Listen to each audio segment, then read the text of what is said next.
Hi, everybody. Come on in.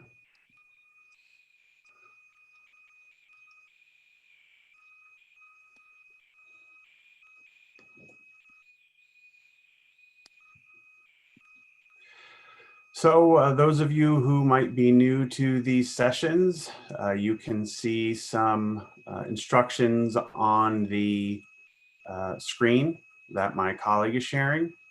Please keep yourselves muted unless you're asking a question. The easiest way for us to know you have a question or comment you want to make is to use the raise hand function in your Zoom window there. And then I will call on you and you should unmute yourself and ask your question or make your comment. We have our colleague Jill is monitoring the chat. So if anything doesn't, if a sort of interesting side conversation starts there, Jill will let us know and we can raise the point or address a question here. But in general, we'd appreciate it if you could use the raise hand function to sort of participate in the live discussion. And basically, we'll start off by answering a few questions that came in online, and then we will move to your questions. So if you have them, we would love to hear them. And I think that part of our discussion, at least, can certainly follow after the introduction or follow the lead of the introduction of our guest moderator with us, Mabel Rosenheck. Hi, Mabel. Thanks for joining us. Thank you for having me. I know we got a few questions, and Mabel has some thoughts on one of them. But before we get to that bigger one, I wanted to address a couple of smaller ones. We got a question, or a comment rather, that someone with a very sort of eagle eye noticed that the shadows at the climax of the film don't always necessarily reflect that it is high noon, when the sun would be pretty high in the sky and the shadows should be short. I didn't notice any glaring examples of that when I rewatched the film, but I don't doubt that it was not handled perfectly. And to respond to that, I would say that to really do that, you'd have to shoot the whole sort of final gunfight of the film over the course of only half hour a day or so.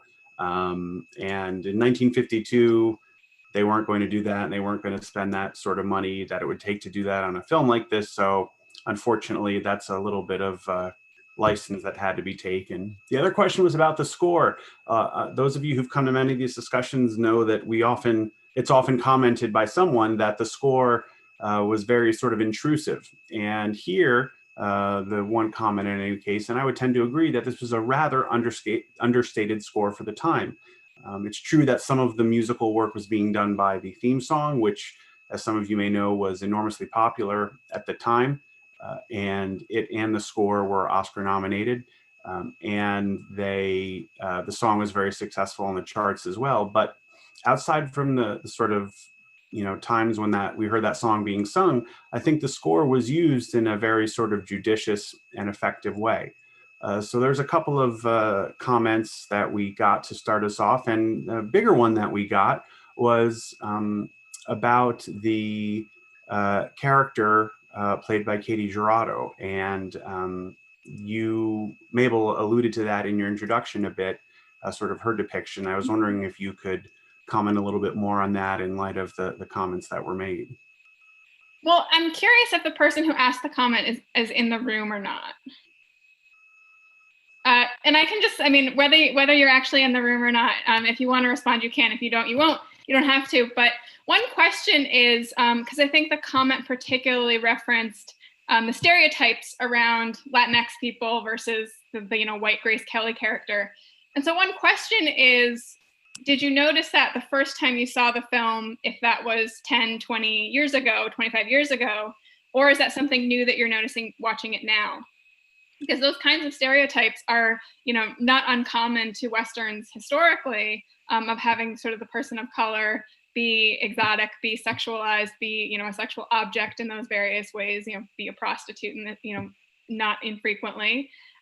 Whereas, of course, the Grace Kelly character is more of the, she's the wife, she's much more innocent, much more, coy, I guess. So, those are stereotypes that you see pretty often historically and frankly today. And I wonder if we're noticing that in a new way because we're more cognizant and more conscientious about those kinds of stereotypes now than we have been historically. So if the person who's in the room wants to respond, feel free. Nina is on the line with us. Nina, did you have a thought? Well, the first time I saw this film was probably on television, maybe in the late 60s, the late 50s, early 60s. I was pretty young, didn't think about those things. And it was only, much later as a feminist and a film historian, and then as someone who has thought a lot about this particular movie and read Glenn Frankel's book, that I've thought a lot about Katie Hirado. And I think it's okay to go back and look at things with 2020 consciousness, meaning the year 2020. Probably I didn't think about those things 20, 30, 40 years ago. And, I think there's plenty to say about also like who has agency, who has, Katie Hirado is a much more powerful character, sort of much more powerful woman than Grace Kelly is. And so these assumptions that because she's a prostitute, she's, lesser or, she's more of an object is an argument that is understandable. But in fact, she's not the one who's sort of under the thumb of a man. She works for herself. She, and she gets to leave, right? She decides where she goes, much more than Grace Kelly does. So I think there's a lot of ways to unpack that character and unpack those types of characters that we see in classical Hollywood films from multiple feminist perspectives. Well, and it's really funny that you say that, Mabel, because our film last week was Clute. And that is one of the sort of undercurrents that runs through the film and the character of Jane Fonda, that yes, she works in that line of work, but it allows her, it's the only thing in her life where she sort of has control. And that is, kind of comparable to what you're saying here. And also I would mention that her character seems to be the most confident, the best business person. I mean, the idea that, the shocking moment to me, shocking thinking it's 1952 in the film, is when her partner in the store comes to her and thanks her for her generosity and how she's being more than fair. And he sort of slips about, my wife said you were well, never mind. Go ahead. And so there's particularly an agency that women of color have. So I think it's this combination of her character and her profession, but also there is sometimes a power that women of color in particular have. They can get away with things that white women can't. And so it's complicated to unpack the stereotypes and the power relations there, but there are some interesting sort of sneaky ways in which those intersectional dynamics between race, class, and gender work together to sometimes undermine, traditional relationships, traditional patriarchal and sort of racist relationships. Yeah, I think it's a really interesting topic, and I'm glad Nina raised it for us. Kathleen, do you have a question or comment? Yeah, yes, it's Kathleen and Ron here. We both really enjoyed the film. And I don't want to start out negative, but one thing that I thought, the fist fight scene in the livery stable between the marshal and the sheriff seemed kind of awkward, staged, and unnecessary. And I was wondering why you thought that was included in the film. And you think it was to meet expectations of a Western violence and fights? Well, that's an interesting question. I think that's a fair consideration. One of the sort of knocks on the film, not that it can be knocked very much, but one of the sort of knocks on the film is that it didn't have a lot of action for a Western, and that in many ways it sort of thwarted some of the genre expectations. And so I think that's certainly a possibility, but I tend to think of it more as an important moment for character and for plot. I think it's an important moment for character, Lloyd Bridges has been sort of poking at Gary Cooper throughout, for the last hour and change that the movie's been going on. And that conflict was going to come to a head. I also think that Cooper is feeling powerless and helpless and stressed, and there's not much that he can handle or conquer at that moment by himself. He has to wait till noon at least. And so he sort of, it gets the better of him, as we saw when he goes into the bar and punches the guy who makes the wisecrack. He has a temper, and this temper got the better of him. The other thing, though, I think is important is from a plot perspective, it eliminates Lloyd Bridges as a participant in the climactic gunfight. So in case there's any question, is Lloyd Bridges going to help him? Is he going to, step up and be the man that everyone seems to want him to be? No, that was sort of dispensed with in that moment, I think. Mabel, did you read it any differently? No, I think that's accurate. Yeah. Okay, thanks. Let's see. Peter, you have a question or comment?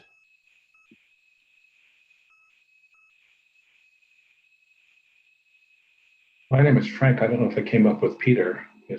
No, there's another Peter, but he's not answering. Okay. So, okay, Frank, go ahead. Wait a minute. Here, okay, I hadn't unmuted. Oh, okay. Sorry, Frank. Hold on. Peter's here now, so we'll go with Peter first. Thank you. Okay. The fist fight gives Gary Cooper a bruise on his cheek, which gives him the reason to go into the barber shop and hear his coffin being made, which I think is, the fist fight itself may not have had anything of any importance, but I think at least it's a way of choreographing his, setting up the scene in the barbershop. That's true. But my question is, who says that Helen Ramirez was a prostitute? She was a solid businesswoman. Certainly, we feminists are not going to say that because she was having an illicit affair with first Miller and then Gary Cooper, that she was a prostitute. Yeah, I think it's a good point. I mean, where did the prostitute business come from? It was an assumption on my part. It was totally just an assumption on my part, as I was thinking, not misremembering the film and misremembering her role. Oh. Well, I also think, though, there is that moment when the man, that her business partner comes in and says, my wife didn't think I should get in business with you with your being and I suppose it's possible that he was going to say, because Latina. She was, Latina or Mexican or something. But I think there's at least an implication there, that coupled with the sort of town it was when Frank Miller was running, there's some suggestion of that. But you're right, it's not made clear. And I think there are different ways to interpret the film's suggestions about what it is about her that is of questionable repute. Yeah, and I think it doesn't necessarily change the reading too much either way. Although I will say that the reason why, one of the reasons why I assumed she was a prostitute is for the class that I'll hopefully be teaching eventually when we're, back in person. Westworld is one of the texts that was under consideration. So I spent a lot of time thinking about the prostitute characters in that film. That's the last Western that I've looked at seriously. So I think part of it is that I conflated those two in my mind, just to add that wrinkle. Thanks for bringing that up, Peter. That's a really important point and something we need to think about. So thank you very much. Let's see. Okay, Frank, are you there with your comment? Yeah. Okay. Yeah, my comment. The fight scene with Lloyd Bridges and Gary Cooper was Lloyd Bridges. He was basically being emasculated. He wasn't brought up to be the sheriff. He didn't give him the next job as the marshal. I saw him as his, and then of course he's humiliated with Katie because she says, "You're a boy, you're not a man." So this drinking, this self-destructive behavior is his attempt to show his masculinity and to be as good as that. And I think one of the themes that I saw in the movie, which I thought was very powerful, is this whole vision of what is courage. And the hardest time of courage is when you're really standing alone. And when they went around to all these different groups of people, think of all the groups of people in the church and all the arguments, think about all the groups of people in the bar and their arguments, and think about Lloyd Bridges and his argument, and then think about the former sheriff, which was Lon Chaney, and his argument. Everybody gave him an argument for not standing up to the terror that was about to happen. And so what they were building up, and all these people are building up a case that no matter what the arguments is, the true courage comes from within, and the sense of being able to take on something against all odds because you know that this is right. And that's what the point, I think, of all those people in these different scenarios in the scenes, the bar, the church, all that. That's what that built. And Lloyd Bridges was part of that. He was trying on his own personal level to discredit and give himself more credit about discrediting Gary Cooper. Yeah, I mean, I think Bridges' character was pretty well emasculated by that point, but that sort of makes that complete. And I also think that, certainly a big theme of the film is courage. I don't think it's the only one, but you're absolutely right. It is a big one, and it is something that the Bridges character was lacking, as was pretty much everybody else in the town. Okay, let's see. Janice, do you have a question or comment? Yes, I do. I was blown away by Mabel's introduction that was online. I very much agreed with it, but it was something that I would have never thought about. To me, at least the first time I saw the movie, it was just a Western. And I certainly didn't consider it to have anything to do with McCarthyism or whatever. But once it was noted, I absolutely can see the contrast, and that it very much could be that. But perhaps that's because I don't know as much about the people that made the movie. But I found that very interesting and thought-provoking. I mean, I had the same reaction. I watched the film for the first time when I was doing research on Westerns. I was never that interested in Westerns themselves, but I was working on a project about the West. And anyway, it doesn't really matter what the project was. And so I'd read about the film before I saw it. So I knew going in that it was about McCarthyism, or that Foreman in particular was writing it to be about McCarthyism. And and then when I actually watched it, I had the same reaction. I was like, there's no way I would have known that. And I think one of the reasons, and I didn't get to this in my introduction, is there's some pieces that don't quite make sense, or at least don't quite make sense from our perspective now. Like they use the phrase law and order over and over again in a way that doesn't quite jive with how we might think of that today. And one of the things that when I was rewatching it to do this, is I kept trying to figure out who Frank Miller was supposed to be in this allegory. And I think that's like, he's not supposed to be Joseph McCarthy, although we that's the connection we want to draw. And so I think that's one of the things that's interesting about the film, is that, to add to what Andrew was saying at the beginning about the shadows, is that the film was made really cheaply. My understanding is that Gary Cooper was on the end of a contract, and so they got him relatively cheap, and they offered the role to many other characters. So when Foreman, it's a great film, but when Foreman is rating it, there's lots of ways in which it's sort of clumsy, and these things aren't going together quite perfectly. But what's so interesting to me about it is this argument that if you were watching it in 1952, the parallel would have been unmistakable. Everybody would have known it. Maybe that's partly because people would have known that Foreman was being blacklisted. There's any number of reasons why that could be true, but that's one of the reasons why this film is so interesting to me, is this idea that the parallels were so clear then, even though they're much more oblique now. Yeah, I mean, things don't line up perfectly, and as much as in some ways it would be a much neater allegory if they did, it would also probably be a sort of a more an overly didactic film, and that would have made it less entertaining. I also think that there were some questions or comments about the references to the sort of northern politicians and how that sort of dynamic fits in. It was mentioned, the mayor in the church talks about the money from the north and opening, if there's all these killings, they won't send their money down to open up businesses. And then the politicians in the North who let Frank Miller go on a technicality or something. So that's an interesting sort of element too that complicates things a bit. But I mean, at the end of the day, you know, it's kind of similar in this regard to on the waterfront, in that you see someone making a very difficult choice at, you know, great personal risk. And I will grant you, and I know people are going to say this, that's from the other side of the aisle, so to speak, because Kazan was in a much different place, you know, politically and otherwise than Foreman was. But the idea that that's where the sort of nature of the allegory is, having the courage to do the right thing, even when it's sort of so overwhelmingly difficult.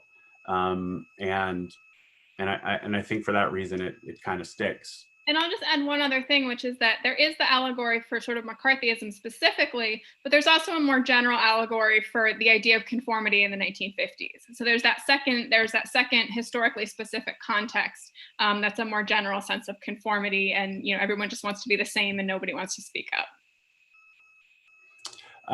Okay, let's see. Robert, you have a question or comment?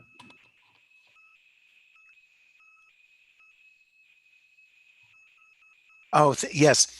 I thought it was quite striking that the role of religion played in this film. First, we have this Quaker woman. That, to be a Quaker, took some courage.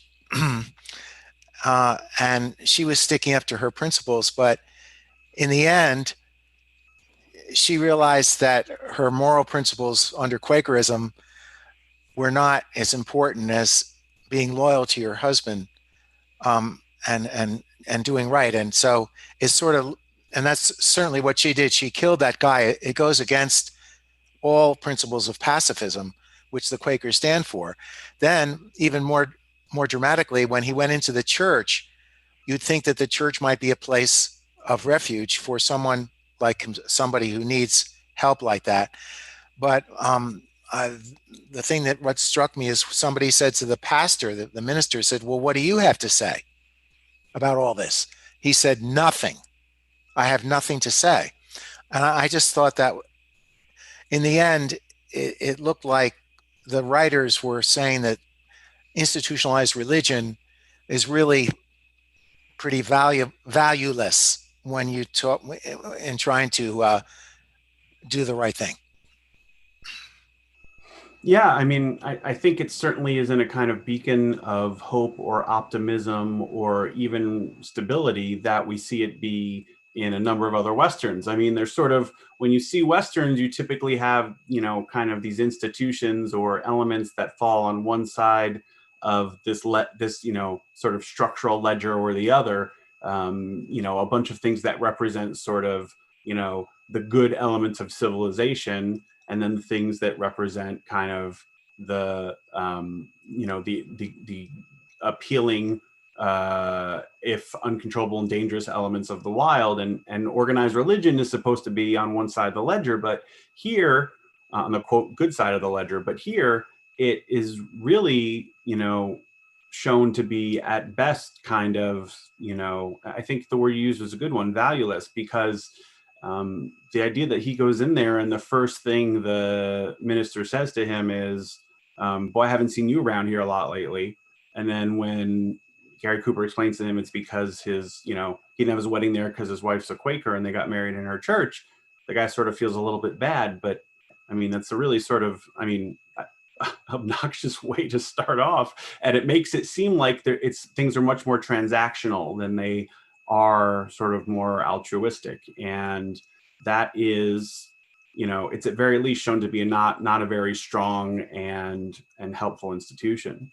Mabel, did you have thoughts on the way religion was depicted? The main thing I would add is that it could also be part of the, you know, communism, that the Foreman could have been a godless communist, you know, religion is the opiate of the people. That could have been part of the message there. But I would say also certainly those ideas, you know, playing on the traditional Western ideas of the Western genre about civilization. Certainly the film is constantly sort of, especially in the end, trying to sort of undermine the value of civilization. And exactly as somebody is saying in the comments, that it's this capitalist critique that people are, trading off morality, even more than law enforcement, trading off, conscience for capitalist investment. That these people are willing to sort of give up anything to get financial investment in their town. So I think it could also be part of that. Yeah, those are good points. Thank you. Let's see. Faeze, you had a question or comment? Yes, I too appreciated Mabel's introduction because I would not have connected those dots. And now that you're mentioning that they were not literal dots, I'm glad that they're not, because artists or filmmakers are supposed to make us think, not just present us with what we should think. I think this film has obviously relevance today, and we're not talking about McCarthyism today, but we're talking about spineless sycophants and people who could stand up for the right thing and aren't. So that's one thing. And my question was also about whether this was not a bit of an ego trip for the Gary Cooper character, because one townsperson came and said, look, you can listen to your wife, go off with her, build a new life, do this and do that. Why bring all this? Why create all this turmoil here and maybe possibly get killed? You can just pick up and go and leave and let it be that. And it also almost seemed like it was like an ego trip that, no, I have to stay and I have to do this, even if that means that it could have a, negative fallout for the town and its people. So I thought that, there may have been more than one option to do the right thing. I mean, listening to his wife could have been doing the right thing as well, because why would she have to have been made a widow having just been married hours before? Well, I think you make an interesting point. I mean, I think we tend to think of, rightfully so, we tend to think of Hollywood movies, particularly Westerns from decades ago, as being sort of very kind of right and wrong and having those lines be very bold and very clear. And now that's starting to change in the 1950s. This movie is an earlier example of the genre moving towards the psychological Western, which is when, instead of just the sort of the good guys and the bad guys doing the kind of rote good or bad guy thing without much thought about why or motivation or feelings or anything, that starts to be explored. And this film is really all about motivation and feelings. And I think that Faeze's point that, there's a good chance trouble would have been avoided if he left with his wife. He says at the beginning, when she urges him to do that they'll follow them and they'll find him and they'll cause trouble, they'll destroy their store, they'll follow them wherever they go. And I think that that's a fair point. And I think that the idea that if Cooper had left town, that Miller and his gang would have just said, oh, they're not here, I guess we'll leave the town alone, probably doesn't seem very likely. We see them kind of itching to do things while they're waiting for him. And so, he sees this, rightly or wrongly, as being his business. Now, you could say, as people said to him, you're no longer the marshal and this isn't really for you to do anymore. I think he probably would have accepted that if there was someone else whose job it became. But there wasn't somebody else who was both willing and able to do it. And so he felt it was his until someone else, came along and would do it what he thought to be the right way. But no, I mean, I think the question of whether he makes the right choice is an interesting one. Mabel, what do you think about that? I mean, I think there's an interesting question. And part of it, I think, also comes down to the sort of the messiness of the film in terms of what would it mean for Miller to come back and terrorize the town? What would that look like? Which is sort of a question of the Western, when Westerns are sort of cartoony. It's well, what are the bad guys going to do? Are they going to indiscriminately, ransack and murder? Or, what is the literal threat? And I think for me, I definitely had that feeling of what's the worst that could happen if Miller came back? What is he going to do? And so I think that gives that, because they have no character, they have no motivations other than, Kane put Miller away. And so I think there are some moments, because I had that feeling too, when Kane's him approaching the different people and asking them to become, part of his posse, or part of to deputize them. There are some moments when you're like, all right, this doesn't quite fit seamlessly. We're seeing that like the film has to be drawn out a little bit, and you're not totally sure. Not totally sure why he's doing this, and it just feels a little bit like a show, a little bit like he wants to show off for in front of the cameras, I guess. And the other thing that I'd say is there is that element of like, if the townspeople say, we don't need you to stand up for us, to what extent is that their decision, their democratic decision to say, no, we're going to deal with this guy ourselves, because what we value is that investment in our town. Because there are good, capitalist critique aside, there are certainly reasons why people want financial investment in their communities. And maybe that's reasonable on the part of the townspeople to have made that decision. So I think there's some of that as well. I mean, I would also say, I see, people talking in the chat about, as you just said, Mabel, a lot of agreement with you about, the people of the town made a choice and he should honor it. And that's true. But part of this was, personal. This isn't something that was totally about his role as marshal. It also had something to do with a personal vendetta against him.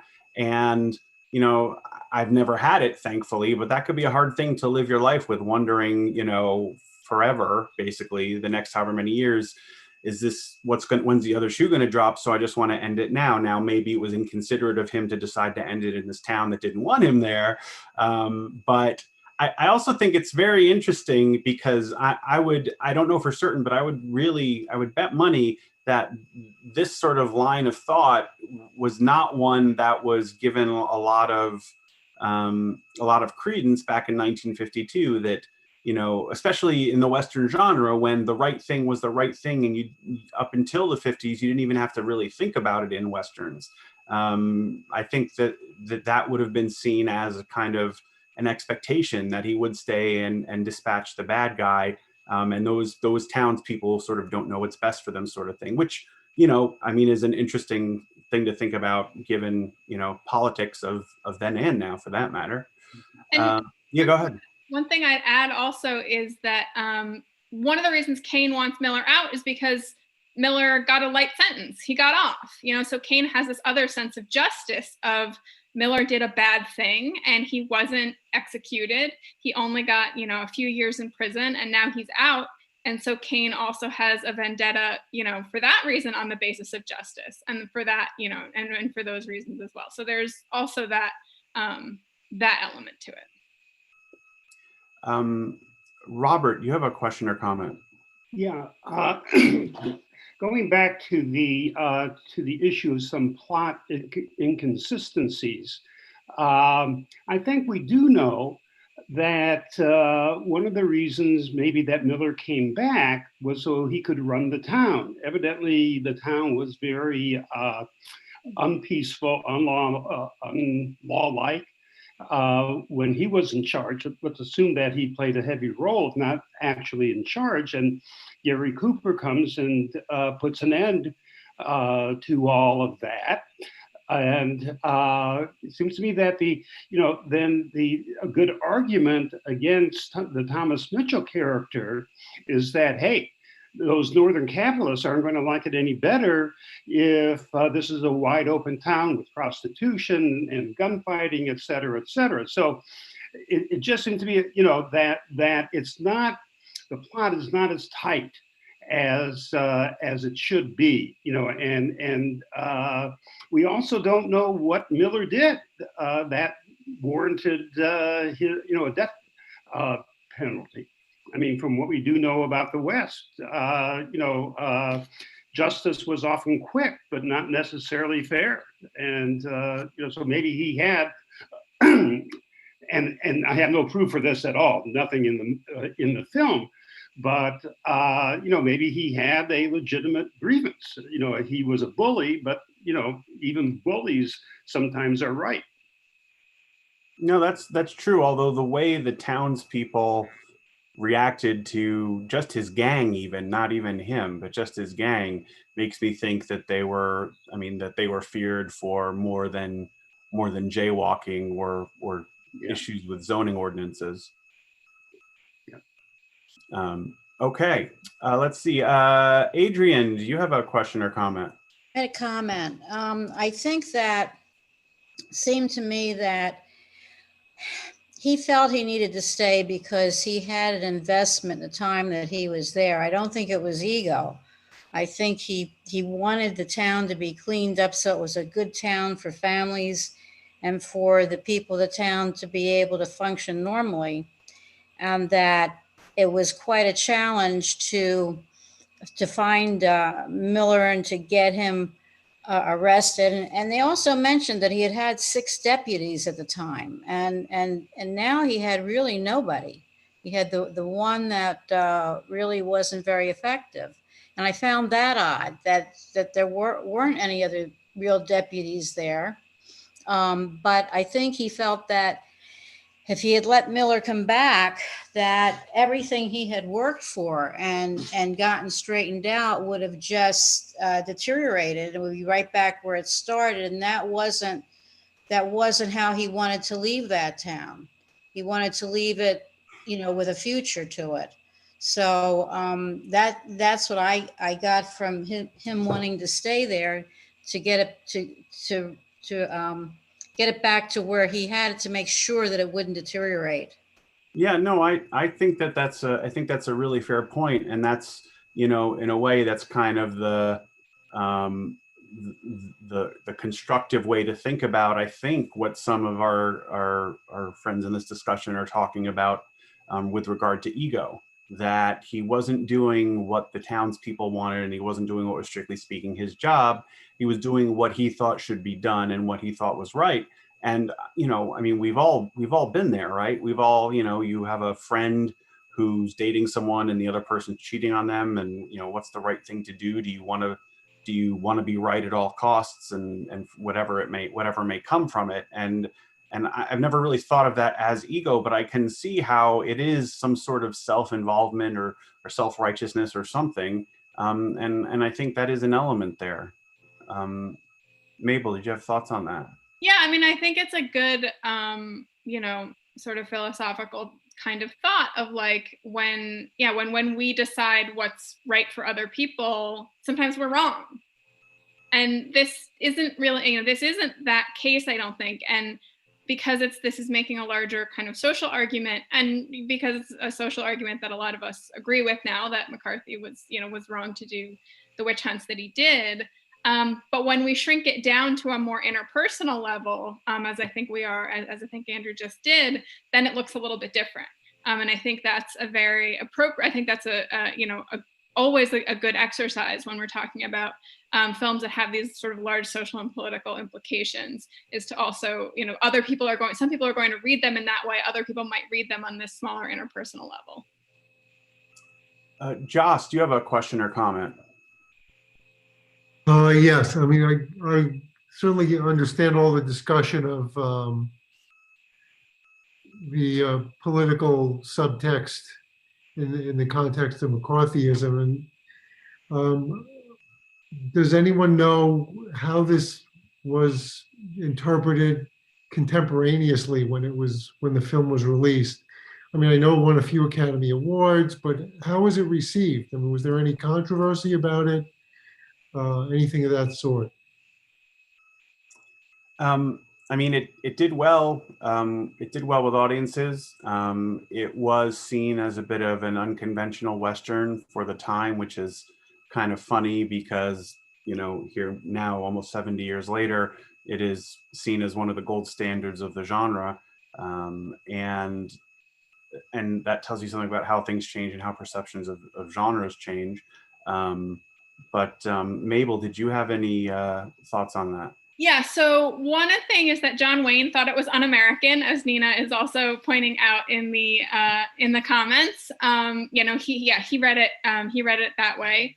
But the other thing is that there was widespread discussion of the Cold War McCarthyist reading of the film But it is a little bit hard to tell whether that was a high-level discussion among critics and other other sort of political observers, or whether that discussion was really happening among audiences, how they were viewing it. There may be evidence of that in there may be other evidence that I haven't read it, but it is noticeable that when you look at what people have written about the film, they are often citing critics and, again, these other sort of higher level political observers who would have been more invested in the blacklist and all those kinds of things. So a lot of those things certainly would have filtered into popular audiences, but it is noticeable that the discourse is on a fairly high level. Yeah, I mean, it is true that there were elements of the Hollywood establishment that really didn't care for the film, that because they saw the analogy at work and didn't appreciate it. And it's been remarked in the comments, and it's also sort of widely known that, John Wayne was the first choice for this film, and he was not interested. And even he was friends with Cooper, and they generally agreed politically. But he wasn't going to touch it, and Cooper was willing to. Okay, let's see. Susan, do you have a question or comment?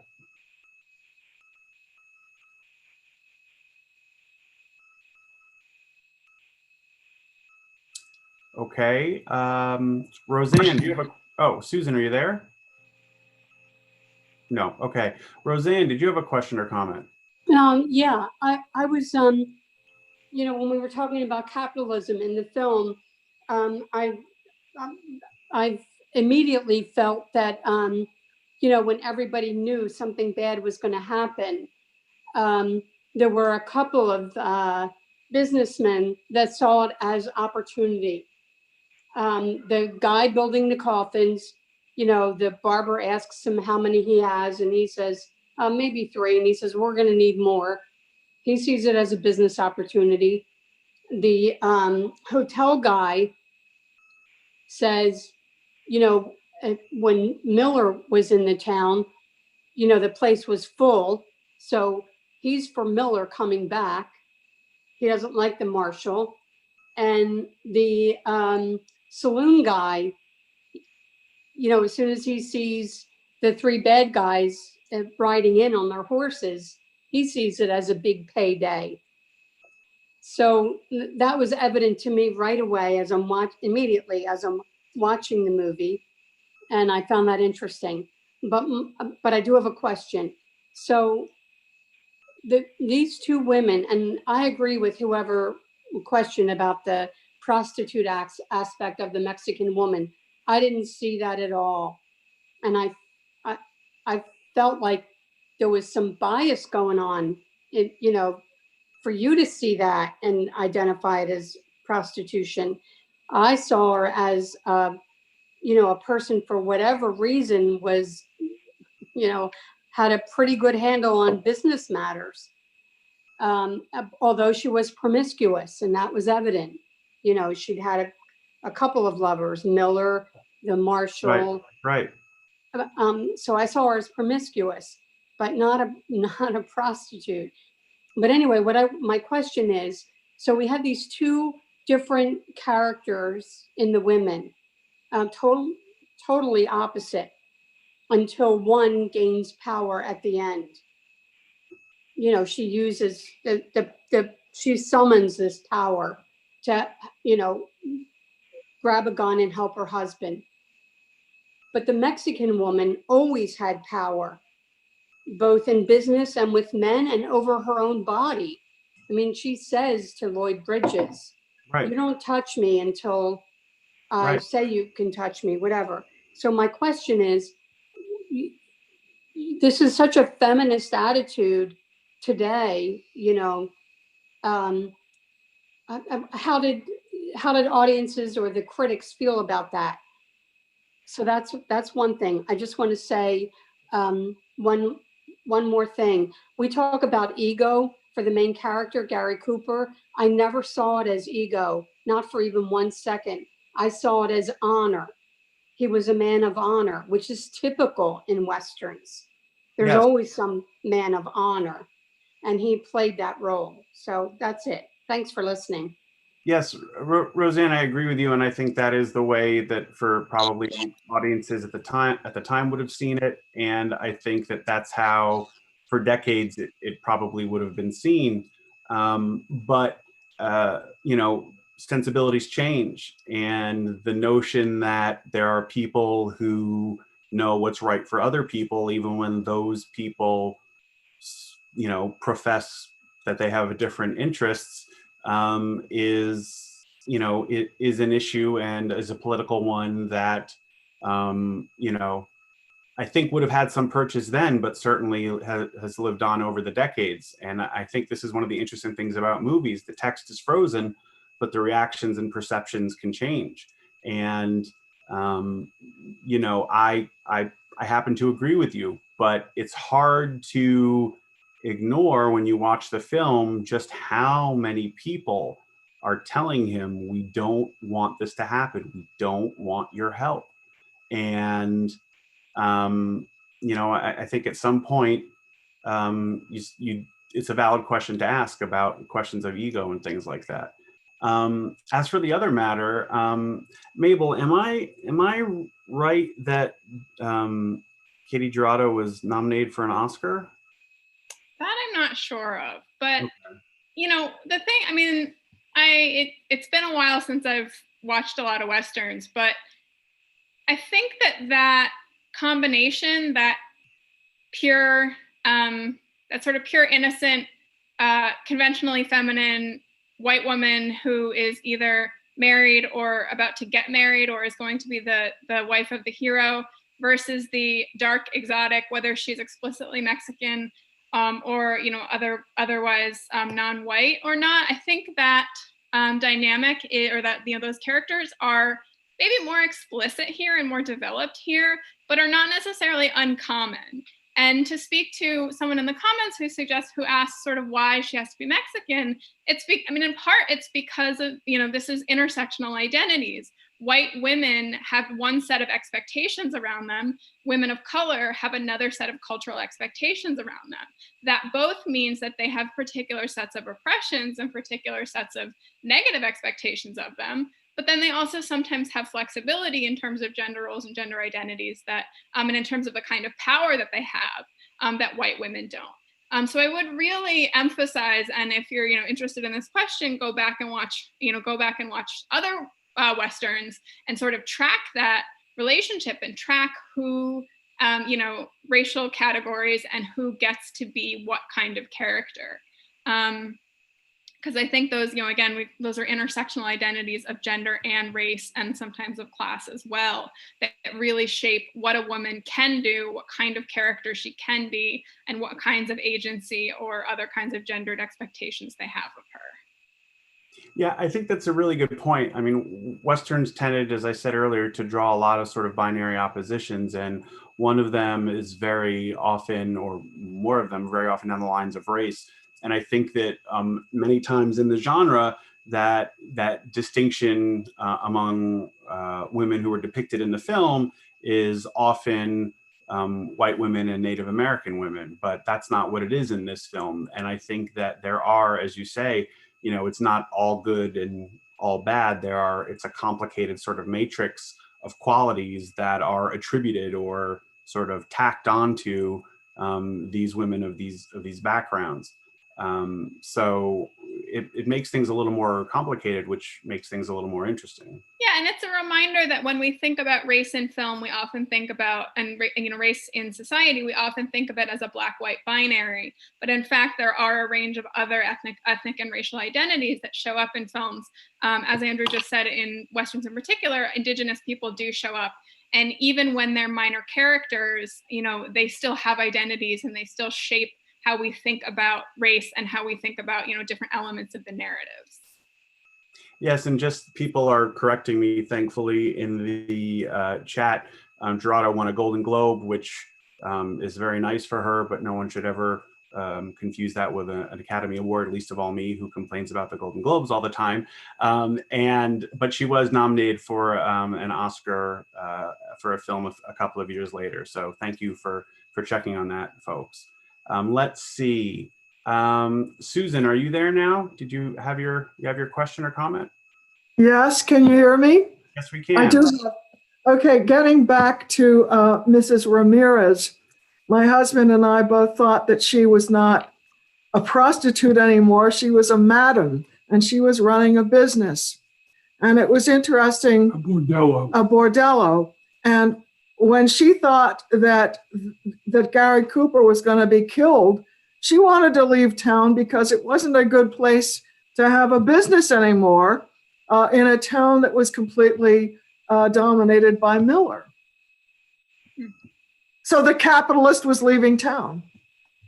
Well, I think you're right. I think we hear conflicting ideas in the film from different characters, whether that sort of business might have been better when Miller was in charge or not. Certainly the innkeeper seems more, I can't imagine that the innkeeper is saying we need to have the outlaws in charge because we'll have more families vacationing for wholesome fun and staying in my hotel. That can't be what he's saying.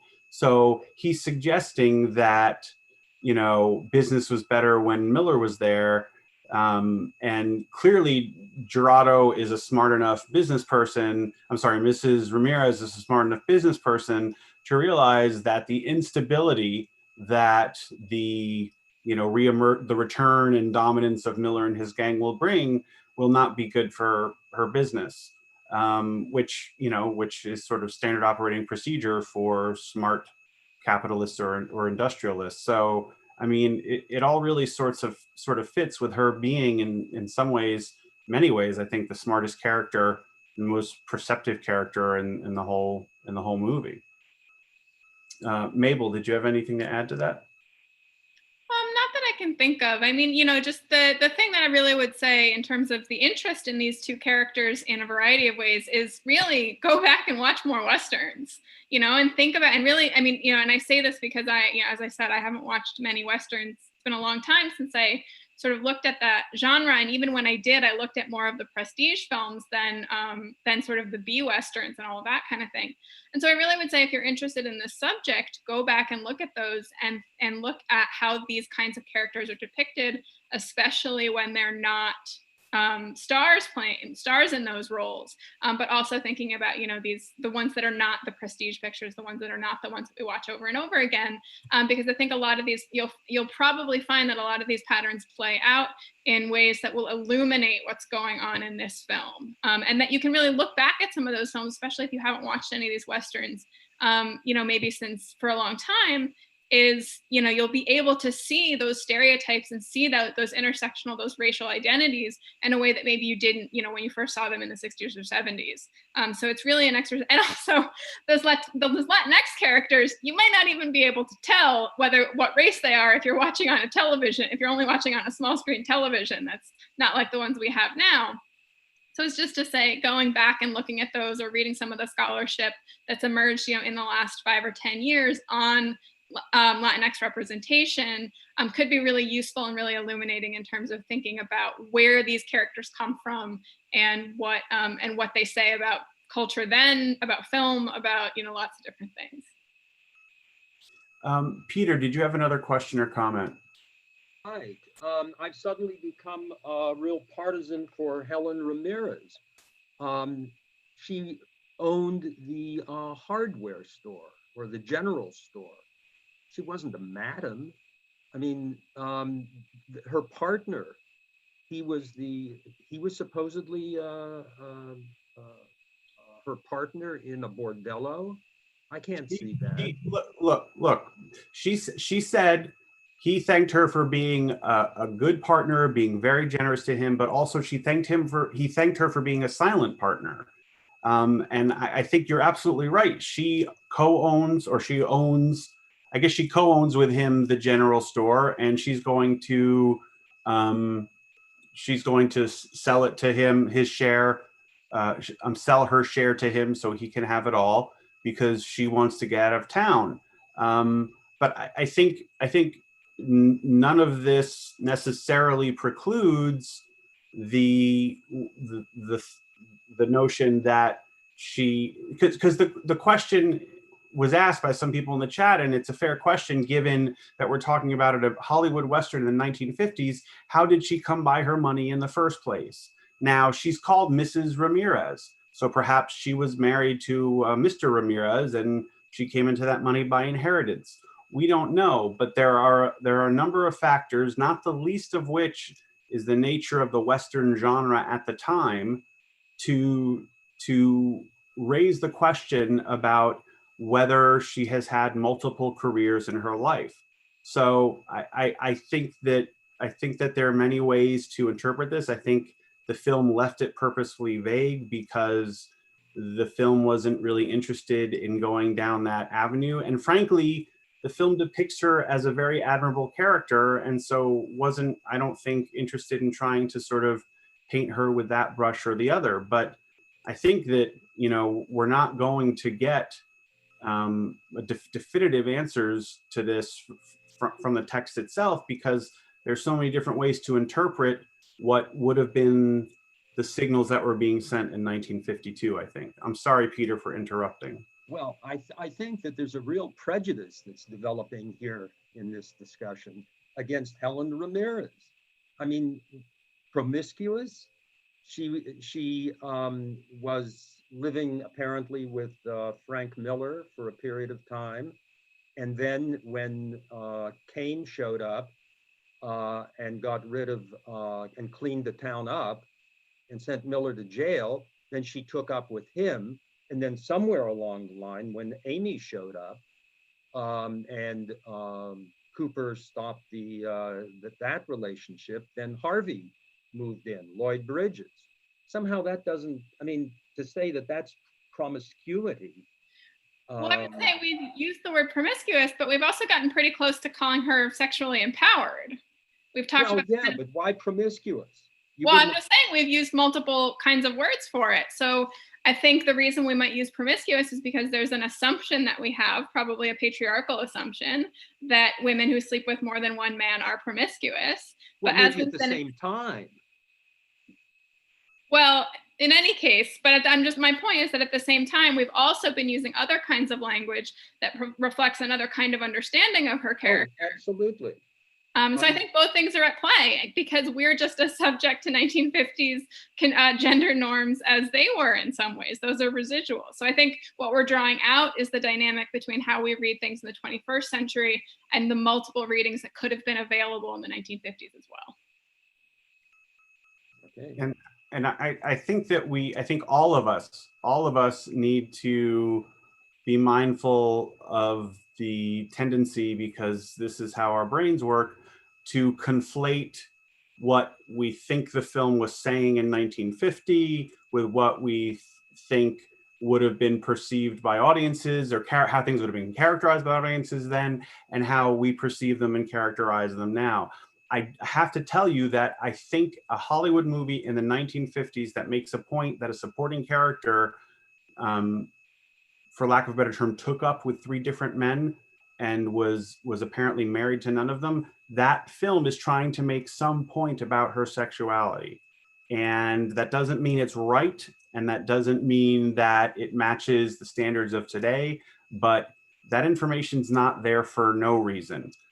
We can certainly debate about what the reasons are, but I don't think it's there for no reason. We're supposed to glean something from that as viewers, I think.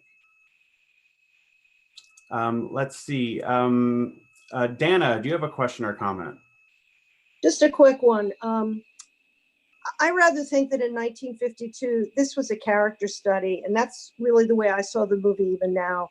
And the debate about all of these characters, particularly the women, is less important than how they were perceived by Gary Cooper's character. And it appeared to me this is just a film about a good leader, a noble man who makes decisions, some of them right, some of them wrong, perhaps treads on some toes, but ultimately he stands alone at the end, and he is the ultimate good guy.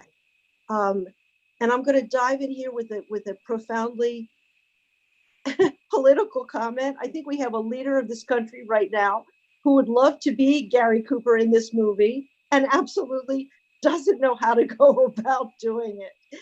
That's all I'm going to say.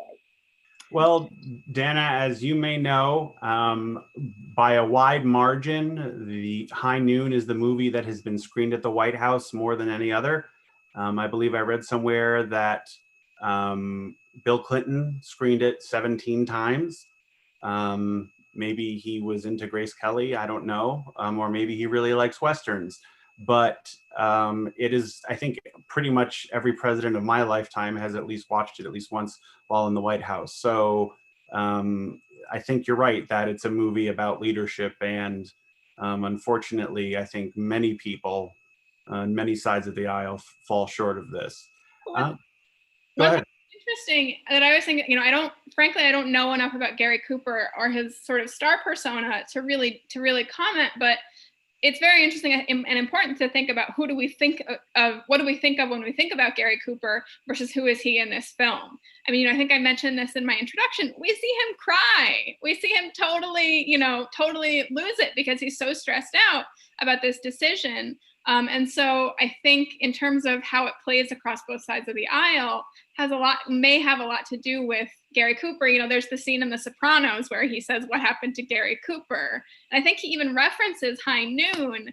And, there's this ambiguity towards whether it's the traditional masculinity or whether it's this character study, this more complicated guy who's working on what's right and wrong and making those decisions rather than, the traditional Western where it's self-evident. Okay, we have come to the end of our time. Mabel, thank you so much for joining us and for your thoughtful introduction. Thank you all so much for one of the most spirited discussions we have had yet. I'm really glad that people found so much to comment on in the film. We have a number of things going on our website, brynmarfilm.org. Check out Theater 5 and see what movies and other streaming opportunities we have. Check out Film Studies Online. We have one of these discussions and an instructor introduction every week. We also have some other courses on Tuesdays. Tomorrow we have a seminar on the history of the Oscars, and we have other ones coming up as well. So if you don't get our emails, please think about signing up for our emails. And of course, it's never too late to become a member of Bryn Mawr Film Institute, and we appreciate your support in any way you can provide it to us during this time when we sort of moved online and built our Theater 5 on everyone's computer in everyone's living room to try and keep doing what we do most of the time during this unusual time. So thanks very much, everybody. I look forward to seeing you at our next discussion, which will be announced the film will be announced in this Thursday's weekly email. Thanks, everybody. Take care.